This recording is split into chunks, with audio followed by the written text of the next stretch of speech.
They are unique places to feed the mind in exciting, interactive, insightful, and intelligent ways. Visitors to museums and art galleries often leave with a broader knowledge of the world, history, and the human spirit. Both artists and art enthusiasts agree. Art complements you as an individual, and learning to appreciate the aesthetics of art enriches every aspect of your life. Whether it's the clothes you wear, or the paintings on the wall, or the car you drive, it's all art related. So the more you understand it, the more interest you have in it, the more you're going to appreciate it. It just enriches your life. An accomplished painter, sculptor, printmaker, author, and teacher, Michael Ringer taught art in the New York State school system for 22 years, giving him great appreciation for the importance of an artist sharing their skills and information with others. Whenever people buy my artwork, I spend a lot of time with them and explain many things about the artwork. You know, why I did certain things, why this color is here, why this shape is here. And I see them at parties and with their friends and so on, and they'll be explaining it. And to me, it's wonderful because they become excited about the art. They're learning about it. It's not just buying it because they like it, which is certainly the main reason you should buy any piece of artwork. But also they develop a greater appreciation for it, and they can share that appreciation with their friends. Michael owns and operates Michael Ringer Galleries. His main gallery, here in picturesque Alexandria Bay, New York, sits near his home and the two subjects he loves the most, Northern New York's Adirondack Mountains and the St. Lawrence River. My goal has always been to create as fine a work as I possibly can.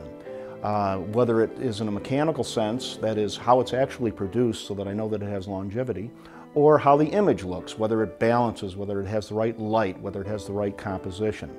And then produce those pieces of artwork to hopefully enrich somebody's home or their collection and their life.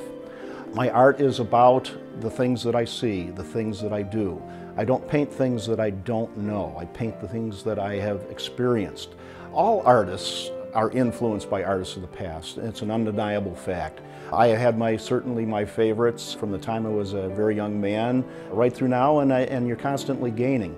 You look at their artwork, you try and understand what it is that they're doing, why their artwork is great artwork, and then you try and emulate it in some way. Art complements you as an individual.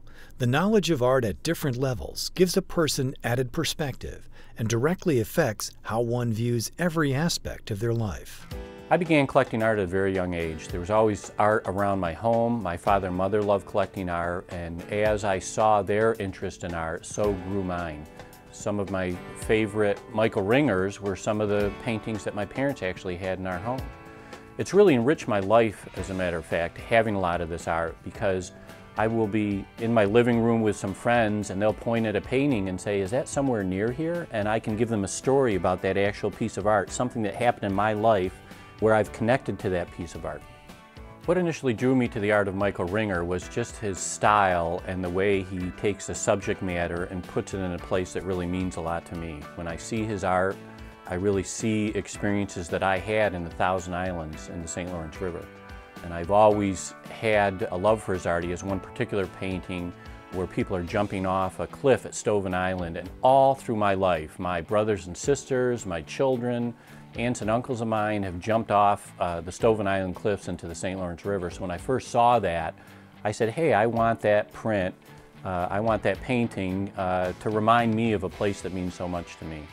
I've always got to consider myself the Forrest Gump of the art world. I've just never been bright enough to figure out that I couldn't do it. I remember when I first did my first bronze back down in 1987, I was really afraid of the medium. And everybody that I talked to said, don't do that, it's expensive, blah, blah, blah. Well, I've done 16 bronzes now and I've cast over 500.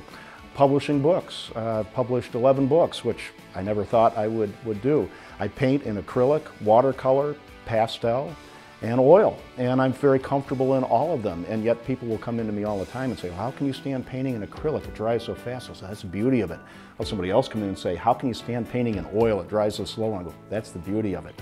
So those are really the successes for me personally. As far as the gallery grows, we've grown. We're in several different locations now, and I've met a lot of really wonderful people along the way. I'd say of all the successes, that's probably the best, the great people that I've met because of my artwork. One of the most controversial subjects today is what is going to be eliminated in school systems with the economy the way it is. In our local school system, they've just eliminated art. And I think that's a tragedy, to be honest with you, because the disciplines of the mind and the creative thinking and so on that you learn in art can be applied to all of the other academics as well. When we start stripping these things out, we are really hurting our students. They need their art. It is not less important than mathematics. I'm not going to say it's any more important, but it certainly isn't any less.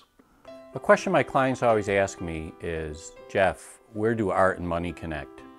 And I always have to respond to them that art is first an inner thing. You know, when you see art, it's an appreciation, a lifetime appreciation of something that's been created.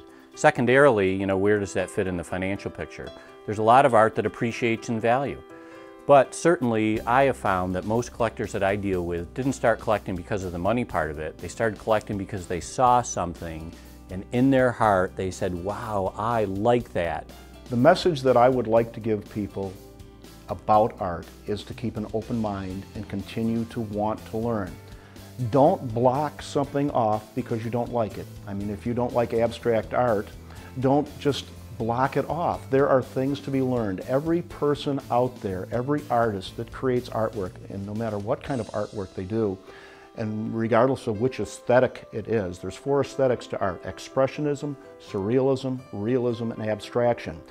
Each one of those offers something to the other, and the better you understand those, the more you will be able to appreciate what you have. So the next time you go to an art gallery, don't just go to your favorite artists. I mean, certainly don't forget them, but visit the other parts of the gallery, see what's going on there, try and find out what they are doing, even though it may not be a type of artwork that you particularly like.